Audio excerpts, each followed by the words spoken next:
अस्सलाम वालेकुम मुलांनो, इयत्ता 8वी, विषय मराठी, कविता क्रमांक 10, जीवन सुंदर करू. यही कविताचे कवि आहे श.ल. नाइक. तो प्यारे बच्चों, इससे पहले जो मैंने आपके साथ वीडियो शेयर किया था उसमें ये कविता को बहुत ही सुंदर तरीके से पढ़ते हुए समझाया गया था. तो इस वीडियो में मैं आपके साथ शब्दार्थ और स्वाध्याय में आपको बताऊंगी. तर चला सुरू करूया आपण. शब्दार्थ आहे, पहिला शब्द आहे वसा. वसा म्हणजे काय? वसा म्हणजे व्रत घेणे, कसम खाना, अहद करना. झटकून टाकणे. झटकून टाकणे म्हणजे काय? सोडून देने. मतलब कुछ काम हम छोड़ देते हैं, है ना, उनको कहते हैं झटकून टाकणे. चैतन्य म्हणजे काय? उत्साह, जोश, किसी काम को करने का जोश, लगन होता है ना, वो. ज्ञान सागर म्हणजे ज्ञानाचा सागर, इल्म का समंदर हम जिसे कहते हैं. संगत मतलब सोबत बोलते हैं और उर्दू में इसको कहते हैं सोहबत.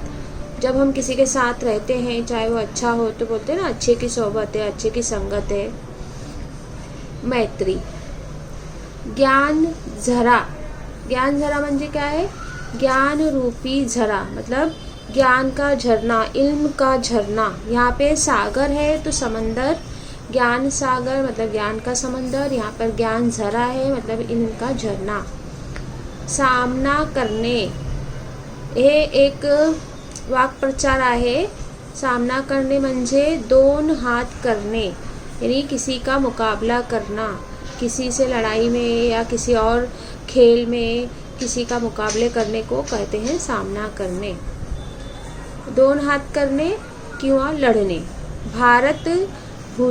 भारत देशाचा भूषण.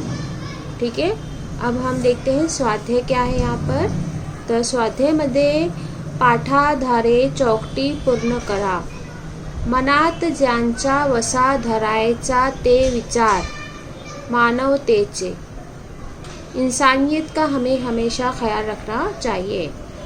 झटकून टाकायचा तो आळस, मतलब अपने अंदर जो सुस्ती है, जो काहेली है, उसको झटकून टाकना चाहिए. मतलब यहाँ पे हमने देखा ना, झटकून टाकना, सोडून देने. तो हमें अपनी अंदर की सुस्ती को, आलस को, काहेली को छोड़ देना चाहिए. चैतन्य जागवणारा. चैतन्य का मतलब हमने देखा ना उत्साह. तो पहाट का मतलब होता है सुबह, वारा का मतलब होता है हवा. तो सुबह की जो हवा होती है वो हमारे अंदर एक नया जोश और नई उमंग पैदा करती है. नंतर इकडे प्रश्न क्रमांक 2 आहे, आकृती पूर्ण करा. आकृती पूर्ण करा म्हणजे इकडे काय एक आकृती दिली आहे, खाका, जिससे हमने उर्दू में खाका बोलते ना वो. तो ज्ञान प्राप्तीसाठी कवी काय काय करू इच्छितो. म्हणजे ज्ञान प्राप्ति मतलब इल्म हासिल करने के लिए कवि क्या क्या करना चाहता है. तो यहाँ पर 4 चौकोन है, तर उसके उत्तर लिखे हुए हैं. पहिला काय आहे? तर पहिला आहे पहाटे उठून ज्ञान सागरात फिरणे.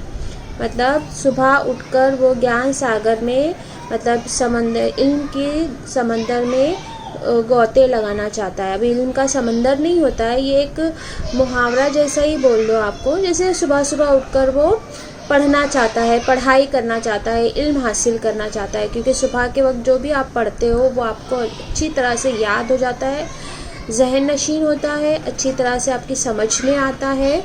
इसलिए वो सुबह के वक्त क्या करना चाहता है? इल्म हासिल करना चाहता है.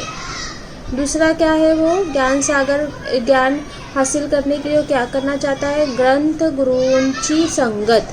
मतलब जो लोग पहले, जो हमारे गुरु गुजर चुके हैं, जो बुजुर्ग गुजर चुके हैं, जो माहिरीन गुजर चुके हैं, जो मुफक्करीन गुजर चुके हैं, जिन्होंने बहुत बड़ी बड़ी किताबें लिखी हैं, तो उनकी संगत वो हासिल, उन किताबों की संगत वो हासिल करना चाहता है। यानी अगर आपको यहाँ पर शायर ये कह रहा है कि अगर आपको अपने इल्म में इजाफा करना है तो आपको किताबों का, अच्छी किताबों का आपको मुताला करना चाहिए। तीसरा है ज्ञान ज़रात से पानी पीने। यहाँ पर वो यही कह रहा है कि इल्म का जो झरना गिरता है, यानी जो कहीं भी आपको कहीं इल्म बट रहा हो, कहीं भी इल्म हासिल कर, आपको ऐसा लगता है कि वहाँ से आप इल्म हासिल कर सकते हैं, तो वहाँ से आपको इल्म हासिल करना चाहिए। तो यहाँ पे उसने कहा है ज्ञान ज़रा से पानी पीने। नंतर महात्मान मार्ग अनुसरने का मतलब होता है कि उसकी नकल करना।